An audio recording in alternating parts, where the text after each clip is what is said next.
Hi, this is the video explanation for Assessment Task 1 for EDF41. I just wanted to give a few tips and give some additional explanation about Assessment Task 1. I know that assessment is always one of those areas where students worry because they want to do well, and I think as educators, one of the things we need to do is we need to make sure that everyone understands clearly what they need to do, because if we want assessments to be valid and representative of what students know and are able to do, we need to make sure that they're clearly explained. So this is part of the reason why I've created this video. So this assessment task is an annotated lesson plan, and it's worth 50% of your mark. Now, I know for some of you, you may not have a lot of teaching experience, but remember that assessment doesn't always have to be a reflection of everything that you've known from the past, but it's a learning process. So hopefully from this experience and from the feedback that you get from the tutors, this will be a really rich opportunity for you to learn more about lesson planning. So don't just see this as a task that you have to do that evaluates what you know, which is part of it, but part of it is that you will learn through the process, and that's more important than the end product. So just a few things. Now, the due date for this is the 1st of September, and it's 5 minutes to midnight. And so this is a Sunday night, so you have the weekend to do that. Now, what we will do is in the workshops, we will try to make sure, online and also in the face-to-face, we really want to make sure that we give you a lot of information and scaffold and help you understand this assessment task. So there are quite a few resources available to get you to see exactly what this lesson plan looks like. So there are some samples, but remember that this needs to be something hopefully that you might use in the future. So you see this as something that you can play with to think about your future teaching context. And really use your background. So part of the lesson plan is really not only giving a lesson plan, but making it appropriate for a particular context. So the details of the task are that it's about a 50-minute lesson. So that's the idea that maybe that would be a traditional class time, that would be a lesson. Now, it might be longer. You might be a classroom teacher and you have 2-hour lessons, but for this, you only need to plan a detailed plan for 45 to 50 minutes of a lesson. And for your chosen teaching context. Now, there's a lesson plan format on Moodle that you can have a look at. Now, part of the annotation is that you'll give the lesson plan, but you're going to annotate. So what are you doing? So you will detail like what the teachers are expected to do, what the students are supposed to do for a period of time. So let's say, for example, the first 3 minutes of class is an introduction. So what is the teacher expected to do? What are the students expected to do? And what things what skills are students using? So are they listening? Are they speaking? What are these sorts of things that they're doing? And what resources will you need? So there's the what, and then there's the why. So why will you do it? So why do you choose the activities that you do? Why do you choose for them to do it independently or as a group? So everything has to be backed up, to be supported. So this is where we try to connect practice with theory. So why do you do the things that you do? And what does the literature say about it? And how does this connect it to good practice? And also, why is this important for your context? Because there might be certain things that are done because it's specifically needed for the context. And then the how. How is this lesson linked to an assessment outcome from a curriculum framework? Well, and I'll talk a little bit more about that. But again, it's that alignment, making sure that we align not what we're teaching with the outcome. So how is this connected to the curriculum framework? Now, I know some of you might be in teaching contexts that don't necessarily have a very detailed curriculum framework, and that's why we have the Common European framework that you can use, which is a very helpful framework that can provide different assessment outcomes that you can link your lessons to. Now, you need to support your annotations with links to at least 5 academic references, in addition to your prescribed unit readings. So that means both your textbook and also all of the readings. Now, 5 academic references is the minimum, but you might use much more than that. And really to give a really strong annotation and a really strong justification of why you're doing the things that you need, you might use more than that. Now, you won't get more points for doing more, but I would suggest that you know, if you really want to support what you're saying, you probably would have more than 5, but you need to have at least 5. And you need to include all teaching materials in the appendix. So if you are going to use a PowerPoint, let's say you're doing your context is higher education and you're using PowerPoint, you need to include that. If you're using a worksheet, you need to include that.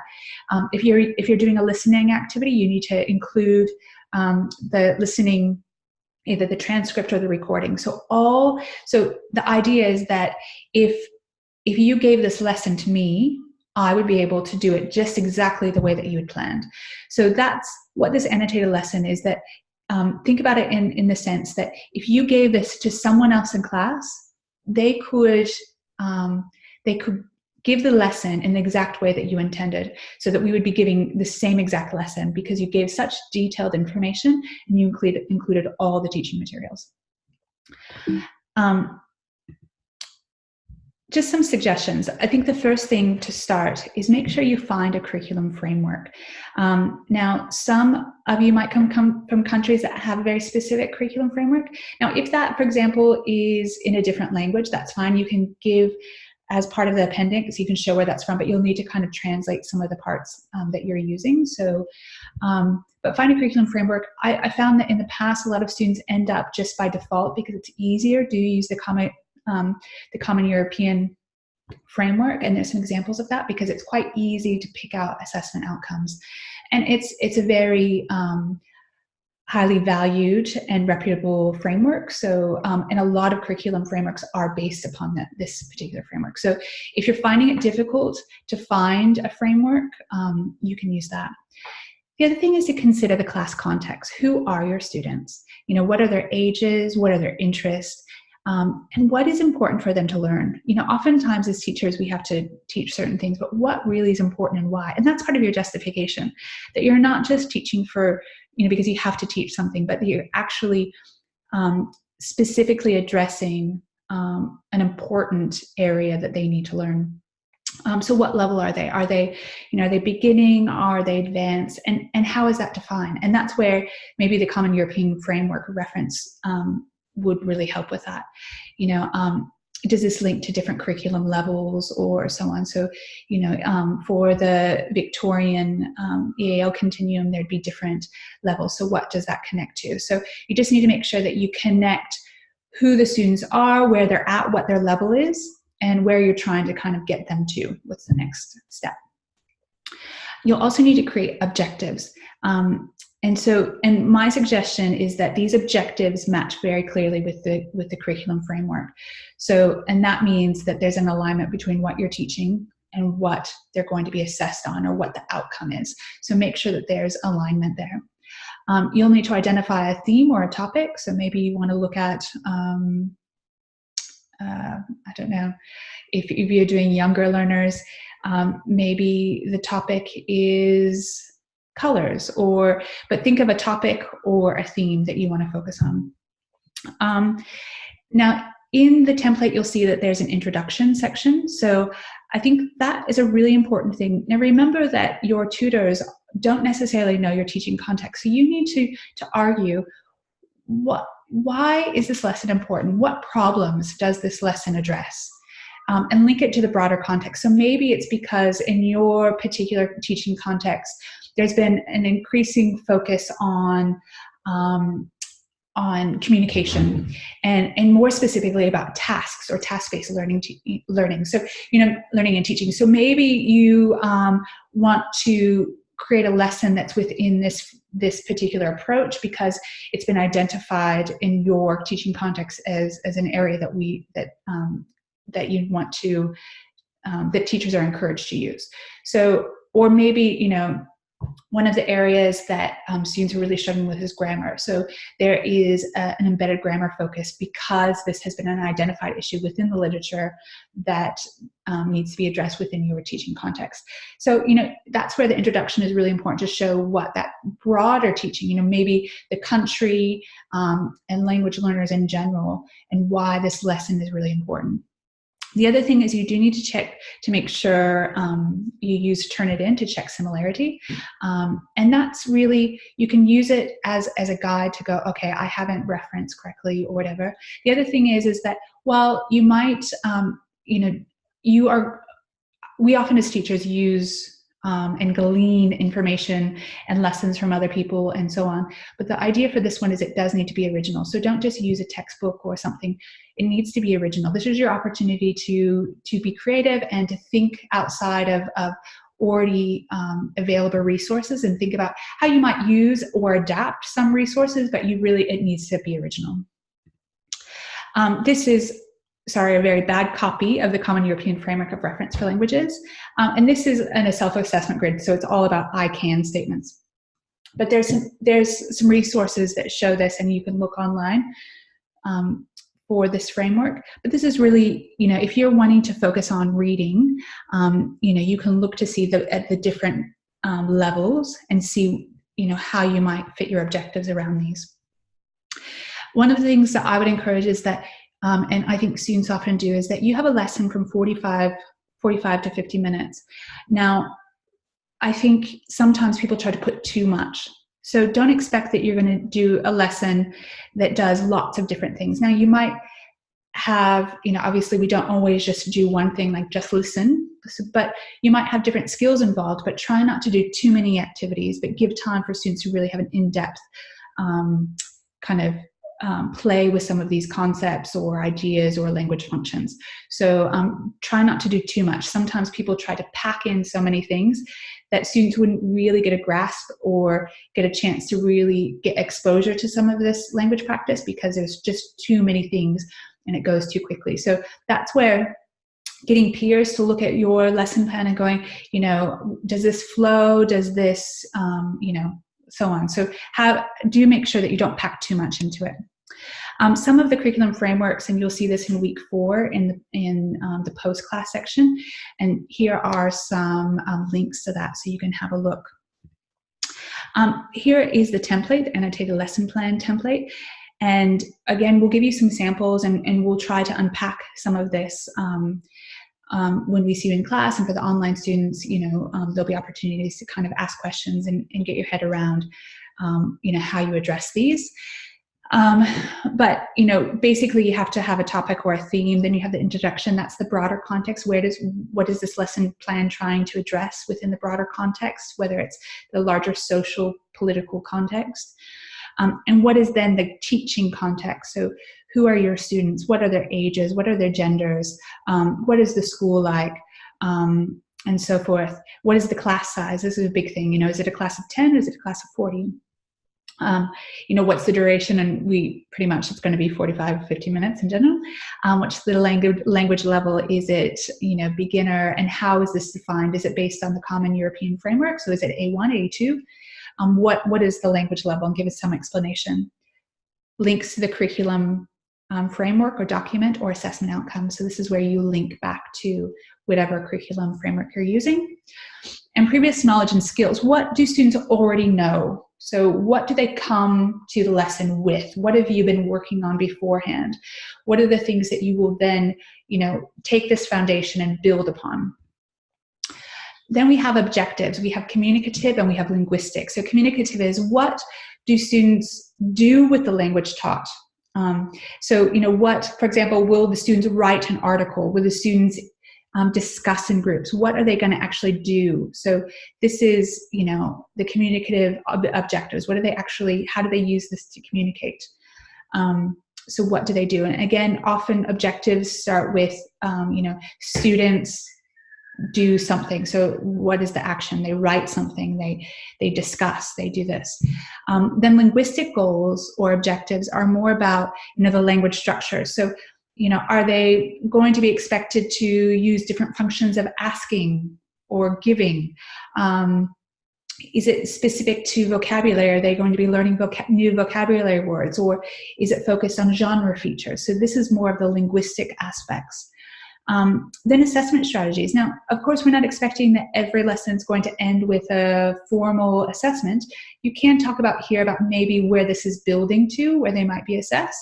But of course, and we'll talk about this later, there's assessment as learning or assessment for learning, which is more of the, maybe the way that the teacher asks questions to gauge whether students understand. So that's the more formal assessment practices. So what are the assessment strategies you are going to use to find out whether the students are actually understanding what they're being taught and what they're engaging with? What are the materials and resources? This is very specific of what, how many pieces of paper, what kind of resources? Do you need a computer? Do you need a projector? What do you need? What are all the things that you need? And again, this is so that someone else can take it and do the same lesson. Board organization. So if you're putting things on the board, what's on the board? Is there the date on the board? Do you have your objectives up there? Whatever you decide to do, how are you organizing the board, and how will you use the board to engage your students, or to use it as a visual stimulus. So talk about how you organize your board and how you use that. So whiteboard, blackboard, and that can also be maybe a smart board as well if you're using something like that. Now here's the lesson procedure. So you'll talk about the different aspects of, and the objectives. So you might have, and you'll find that you'll copy this. So you might talk about the anticipated problems and solutions and the rationale or references that support what you're doing for various stages. So you might say for the first, first 5 minutes, you're doing some kind of icebreaker. And so then you do, what are the objectives of that? What is the activity? What are they doing? The language skills, so that's speaking, listening, reading. What's the teacher doing? What's the learner doing? What's the model of interaction or grouping? So is it the teacher talking to the students? Or is it students interacting with other students? The students interacting with the teacher? What is the interaction model? And what are the materials and resources needed?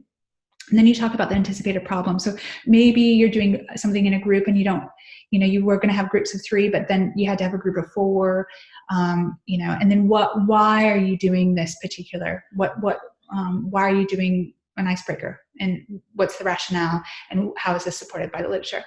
And then you'll take this same kind of, you'll copy and paste this section again and do from 5 to 10 minutes. This is the activity that you're going to do. And then you do the same things about having objectives, what's the anticipated problems, and so on. You'll see that, there's the Turnitin and so on. There's a student in the resources. So in the Assessment 1 guides and resources, you have a student sample available. You have the lesson plan template. You have the rubric. And you also have, you would check the handouts available in week 4, handout 1 and 2. Here is the rubric, and this is what you will be assessed on. So the first criteria is a thorough overview of the context, including a strong rationale. So not only a teaching context, but that broader one. So what is, have you linked well to the curriculum framework? Have you given a thorough overview? So that's that kind of first page of the lesson plan template, not the procedure, but that main part. So, you're really convincing that this is an important lesson and that it relates to the assessment outcome, so that this is a needed lesson plan and it really does suit not only the specific teaching context, but the broader teaching context in regards to, if you're doing this lesson plan within a high school in Indonesia, and it really fits and it explains why this is important. The second criteria is evidence of effective planning and a clear understanding of the communicative and linguistic goals in relation to what students already know and what they need to learn. And so this is really about that second page of the, so, do you have the objectives, clear objectives? Do you know what the students are already know and what they're working on, and so on? So can you plan? Have you planned the resources well? Have you actually thought about, I put here, clear and actionable goals or objectives, and then that you've identified what students know and what they need to know, and the required resources. So you've really shown a really strong and thorough sense of planning. The third criteria is more about the procedure. So this is worth 20 marks. So this is worth the same. I mean, this is a big chunk of the total 50 marks that you'll get. The thoroughness and clarity of the procedure based on well understood principles of language learning. So that's where you're linking this to the theory. Why is this important, and why are you doing the things that you're doing? And including explanation of how learning is monitored and anticipated difficulties are assessed. So how is learning being monitored, and what are the anticipated difficulties? So how are you ensuring that students are learning, and how are they being, how are you thinking about what could go wrong, and how are you addressing that? So this is a really important thing to be able to address within the procedure. And then the other two parts of the rubric are looking at specifically English language, so the spelling, the grammar, and so on, which is 5 marks. And then we have the literacy. So that's the organization of ideas, how well, particularly in that first part, how well do you organize your ideas, formatting, and so on, and referencing. So when you actually at the end put your references, how well do you use APA? Now, APA is one of those things that you either know it or you don't, but there are library guides, and so you should be able to use that and check on your own. So hopefully this has been a good guide for you to kind of get your head around the first assignment. Now, of course, if you're an online student, please do make sure to email me if you have any questions. Face-to-face students, we'll try to unpack this a bit more in the classes, but do make sure you ask questions. And we do want you to do well in this, but more, we want this to be a good learning experience. We want you to leave this unit and feel like you have a strong sense of what it takes to really plan a strong lesson, and thinking about those connections between theory and practice, and also thinking about your context, knowing that there will be difficulties and there will be things that happen in the classroom. But ultimately, we need to make sure that learning is happening, and we need to make sure that we're monitoring learning and making sure that that students eventually are able to address the assessment outcome. So thank you for listening, and have a lovely week.